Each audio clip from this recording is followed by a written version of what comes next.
Good morning to all of you. Linear programming and optimization problem. बच्चों, business जो लोग करते हैं उनका जो मेन मोटिव होता है बिजनेस का, वो ये रहता है कि वो कम से कम जो है अपना खर्च करें और मैक्सिमम प्रॉफिट लें। तो इस टाइप की जो प्रोग्रामिंग है, लीनियर प्रोग्रामिंग, ये जब कोई कंपनी जो है कोई बिजनेस करती है तो वो दो तीन चीज़ों का ध्यान रखती है कि हमारा जो मैन पावर है, जो हमारा मशीन पे पावर है, जो हमारा क्राफ्ट पावर है, इन सब चीज़ों का कम से कम यूज़ करके हम ज़्यादा से ज़्यादा प्रॉफिट कमाएं। तो लीनियर प्रोग्रामिंग का यूज़ जो है वो बिजनेस पर्पस से ज़्यादा होता है। फर्स्ट है an optimization problem, a problem which seeks to maximize और मिनिमाइज। हर एक आदमी चाहता है कि मेरा मैक्सिमम प्रॉफिट हो या मेरा मिनिमम जो है मैन पावर लगे। तो अब वो डिपेंड करता है हमारे क्वेश्चन पे कि वो हमसे क्या चीज़ पूछ रहा है, मैक्सिमम प्रॉफिट पूछ रहा है या आपसे पूछ रहा है मिनिमम मैन पावर, ठीक है, या आपका मिनिमम एक्सपेंडिचर। तो a problem which seeks to maximize और minimize a function is called a optimization problem.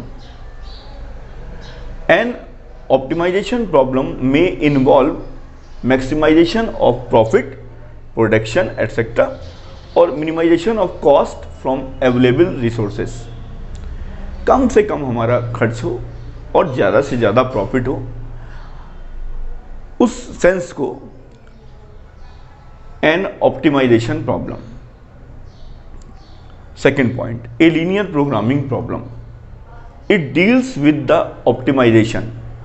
Optimisation का मतलब है आप किस तरीके से डील कर रहे हैं, आप मैक्सिमम प्रॉफिट के लिए काम कर रहे हैं या आप लेस एक्सपेंडिचर के लिए काम कर रहे हैं।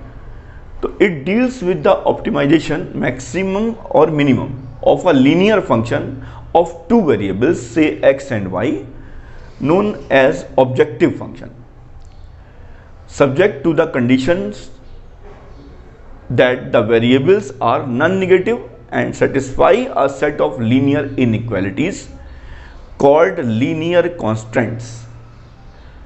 It is a special type of optimization problem.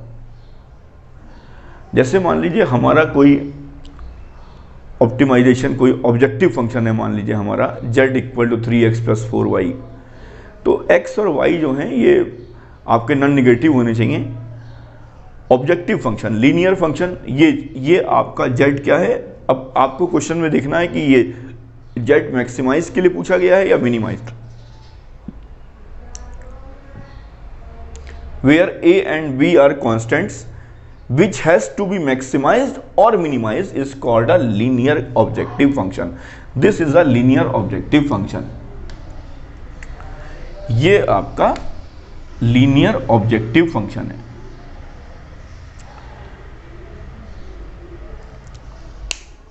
Decision variables, in the objective function z equal to ax plus by, x and y are called decision variables. ये आपका डिसीजन वेरिएबल्स है। जैसे मैं आपको एक एग्जांपल देता हूं, एक कंपनी है, वहां पर उसमें आपके क्रिकेट बैट बनाए जाते हैं और आपके टेनिस के रैकेट बनाए जाते हैं। तो उसमें क्या हो रहा है कि कंपनी बोल रही है कि एक रैकेट पर मशीन वर्क जो है वो 1.5 आवर है और क्राफ्ट वर्क जो है वो आपका 3 घंटे का है। ये आपका क्रिकेट बॉल पे है। ऐसे ही 2 घंटा आपका मशीन वर्क जो है ये आपका टेनिस पे लग रहा है, जो आपके टेनिस के रैकेट हैं, और 5 घंटा आपका क्राफ्ट वर्क लग रहा है। तो वो आपसे कह रहा है कि हमें किस हिसाब से काम करें कि हमें मैक्सिमम प्रॉफिट हो। तो वो जो x और y हैं, हम क्या करेंगे, नंबर ऑफ रैकेट्स को x मान लेंगे और नंबर ऑफ क्रिकेट बॉल्स को y मान लेंगे। तो वो डिसीजन वेरिएबल्स हैं हमारे। In the objective function z equal to ax plus by, x and y are called decision variables. Constants क्या होता है? कॉन्स्टेंट्स किसी किसी कंडीशन में आपको मैक्सिमम प्रॉफिट के बारे में बोलेगा, कहीं कहीं किसी किसी कंडीशन में लेस एक्सपेंडिचर के बारे में बोलेगा। तो द लीनियर इनइक्वालिटीज और restrictions on the variables of an LPP are called constants. यानी कि जो आपकी इनइक्वालिटीज होती है, ये इनइक्वालिटी जो है, इनइक्वालिटीज जो है उसी को लीनियर कॉन्स्टेंट्स बोलते हैं। द लीनियर इनइक्वालिटीज और रिस्ट्रिक्शंस, लीनियर इनइक्वालिटीज और restrictions on the variables of an LPP are called constants. The condition x greater than equal to 0 and y greater than equal to 0 are called non-negative constants. Number of rackets हैं, number of cricket balls हैं, ये सब क्या हैं? ये सब positive हैं। Feasible region, the common region determined by all the constants including non-negative of an LPP is called the feasible for the problem. जो भी आपकी, जो भी जैसे 3x + 4y greater than 5, 3x + 8y less than equal to 9, तो ये सब क्या हैं? And x greater than equal to 0, y greater than equal to 0, तो ये सब जब आप इनसे एक, हम लोग जब आपने क्लास 11th में लीनियर इनइक्वालिटी का ग्राफ आपने ड्रॉ किया होगा, तो उससे जो रीजन हम लोग को मिलेगा, इन जो भी इनइक्वालिटीज से हम लोग को रीजन मिलेगा, उसी को फिजिबल रीजन बोलेंगे। The common region determined by all the constants including non negatives of an LPP is called the feasible for the problem. Feasible solutions points in and on the boundary of the feasible region for an LPP represent feasible solutions. कुछ point जो होंगे, जो आपका area bound होगा उसके अंदर होंगे, कुछ बाउंड्री पर होंगे, कुछ बाहर होंगे। Infeasible solution any point outside the feasible region is called an infeasible solution. अगर वो बाउंड्री में है या बाउंड्री के ऊपर है तो उसको हम लोग बोलेंगे फिजिबल सॉल्यूशन, और अगर कोई बाहर है तो infeasible solution. Optimal feasible solution, any point in the feasible region that gives the optimal maximum or minimum of the objective function is called an optimal solution. तो जो भी हमें, जैसे ये है, ये आपका अगर पूछा गया है मैक्सिमाइज के लिए तो ये आपका मैक्सिमम ऑप्टिमल सॉल्यूशन हो जाएगा। यही आपका मिनिमाइज के लिए पूछा गया है तो ये आपका मिनिमाइज ऑप्टिमल सॉल्यूशन हो जाएगा।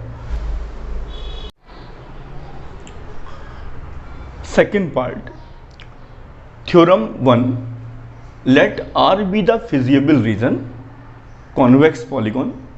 मेरा ये कहने का मतलब है बच्चों, जो आपको लीनियर इनइक्वालिटीज दी होंगी, जिसको हम लोग लीनियर कॉन्स्टेंट्स भी बोलते हैं, तो आप उससे क्या करेंगे? ग्राफ बनाएंगे। let R be the feasible region, convex polygon for an LPP and let Z equal to AX plus BY be the objective function। हम लोगों ने एक रीजन मान लिया है, मान लीजिए जो लीनियर इनइक्वालिटीज दे रखी हैं उससे हम लोगों ने जब हम लोग ड्रॉ करेंगे ग्राफ को, तो एक कॉन्वेक्स पॉलीगॉन मिला। फिजिबल रीजन को हम लोग कॉन्वेक्स पॉलीगॉन मान रहे हैं कि जो फिजिबल रीजन है, अगर कोई आपसे पूछे फिजिबल रीजन जो होगा वो देखने में कैसा होगा, तो आप कहिएगा कॉन्वेक्स पॉलीगॉन। और जो ऑब्जेक्टिव फंक्शन है उसको हम लोगों ने ये एज्यूम किया, let z has an optimal value, maximum भी आ सकती है, मिनिमम भी आ सकती है, जो भी आपसे पूछा गया होगा, where x and y are subject to the constants described by linear inequalities, this optimal value must occur at a corner point vertex of the feasible region. वो कह रहा है जो एक्स और वाई है, जब आप किसी इक्वेशन को सॉल्व करते हैं तो एक्स और वाई की वैल्यू निकालते हैं। यहाँ पर भी जब आप इनइक्वालिटीज़ को सॉल्व करेंगे तो एक्स और वाई की वैल्यू आएगी, तो एक्स और वाई की वैल्यू जो है वो उस कॉन्वेक्स पॉलीगॉन के क्या हुई, कॉर्नर पॉइंट्स को शो करेगी। तो थ्योरम 2 देखिए, let R be the feasible region for a LPP and let z equal to AX plus BY be the objective function if R is bounded. मैं अभी आपको बाउंडेड के बारे में बात कर, जैसे ये आपको ग्राफ बना हुआ, ये बाउंडेड है, then the objective function z has both maximum and minimum value on R। अगर आपका रीजन इफ R, अगर R आपका बाउंडेड है तो उसमें z has both maximum and minimum value, z की दोनों वैल्यू आपको मिलेंगी, मैक्सिमम और minimum value on R, and each of these occur at a corner point of R। Corner point पर वो वैल्यू आपको मिल जाएगी। If the feasible region is unbounded, then a maximum or minimum value of the objective function may or may not exist. Exist भी हो सकती है और नहीं भी हो सकती है, लेकिन अगर बाउंडेड रीजन है तो आपको पक्का मैक्सिमम और मिनिमम वैल्यू मिलेगी. However it exist it must occur at a corner point. अगर वो एग्जिस्ट करती है अनबाउंडेड में भी, अगर आपका रीजन अनबाउंडेड आता है तो वो कह रहा है अगर एग्जिस्ट करेगी तो वो कॉर्नर पॉइंट पर ही करेगी. Must occur at a corner point, must occur at a corner point of R. Corner point method. एक क्वेश्चन है, determine the maximum value of z. ये आपको एक ऑब्जेक्टिव फंक्शन दे रखा है, आपको क्या निकालना है, मैक्सिमम वैल्यू निकालनी है. तो आपके सामने ये ग्राफ दे रखा है, ये ग्राफ बनाया है. आपके क्वेश्चन में क्या होगा, आपको कंडीशंस दी होगी, उन कंडीशंस से हम लोग ये लाइन की इक्वेशन बनाएंगे. लाइन की इक्वेशन का मतलब है, आप सभी लोगों ने क्लास 11th में लीनियर इनइक्वालिटीज़ का चैप्टर पढ़ा है, बिल्कुल वैसा ही काम है बच्चों. बस ये है कि हम लोग लाइन की इक्वेशन बना देंगे और फिर ये देखेंगे कि आपने देखा होगा कि हमें जो आपको शेड करना होता है रीजन की, वो आपका ओरिजिन के पास है या ओरिजिन से दूर है, तो वो सब चीज़ें आपने पढ़ रखी हैं. अगर कंडीशन आपकी ट्रू होती है तो वो जो आपका पोर्शन होगा वो आपका ओरिजिन के पास होगा. अगर आपकी कंडीशन जो है फॉल्स होती है तो वो ओरिजिन से दूर होगा. तो इस टाइप से हम लोग एक ग्राफ बनाएंगे और जो भी एरिया बाउंड हो रहा है, इस लाइन और इस लाइन से जो भी एरिया बाउंड हो रहा है, तो ये एरिया बाउंड हो रहा है. तो इसके जो कॉर्नर पॉइंट है क्या क्या आ रहे हैं, एक 0,24 आ रहा है, एक 6,16 आ रहा है, एक 25,0 आ रहा है, एक 0,0 आ रहा है. ये इस समय रीजन क्या है, बाउंडेड है. तो पक्का है कि मैक्सिमम और मिनिमम वैल्यू मिलेगी, क्योंकि लिखा हुआ है कि अगर ये आपका बाउंडेड है तो ऑब्जेक्टिव फंक्शन बोथ मैक्सिमम और मिनिमम वैल्यू. तो हम लोग क्या करेंगे, यहाँ x की जगह 0 रखेंगे और y की जगह 24 रखेंगे और देखेंगे क्या आंसर आ रहा है. ऐसे ही 6,16 रखेंगे, x की जगह 6, y की जगह 16. ऐसे ही 25, x की जगह y की जगह 0, फिर x की जगह 0, y की जगह 0. तो हम लोग चेक करते हैं कि क्या आ रहा है. अब आपसे क्या पूछा गया है, determine the maximum value of Z. तो मैक्सिमम वैल्यू कहाँ आ रही है, यहाँ आ रही है. यानी कि आपका जो x होगा वो 6 यूनिट्स होगा और y आपका 16 यूनिट्स होगा. तो ये आपको इस टाइप से हम लोग को ग्राफ बनाना है. अब जो आपकी फर्स्ट एक्सरसाइज है उसमें आपको लीनियर इनइक्वालिटीज़ दे रखी है, तो हमें कोई ज़्यादा दिक्कत नहीं आएगी. बहुत आराम से हम लोग ग्राफ बनाएंगे, फिर हम लोग ये देखेंगे किस तरफ शेडेड रीजन आ रहा है, किस तरफ नहीं आ रहा है. मतलब फिगर आपका जो रीजन है, फिजिबल रीजन, वो बाउंडेड है या अनबाउंडेड है. तो इस टाइप से हम लोग देखेंगे और फिर उसके बाद हम लोग उन पॉइंट्स को उस पर चेक करेंगे जो भी हमारा ऑब्जेक्टिव फंक्शन है. तो मैक्सिमम और मिनिमम वैल्यू हम लोग निकाल लेंगे. Multiple optimal points. If two corner points of the feasible region are optimal solution of the same type, that is both produce the same maximum और minimum value. मान लीजिए कोई दो पॉइंट आ गए और उनकी वैल्यूज जो है सेम आ रही है, तो वो कह रहा है कि then any point on the line segment joining these two points is also an optimal solution of the same type.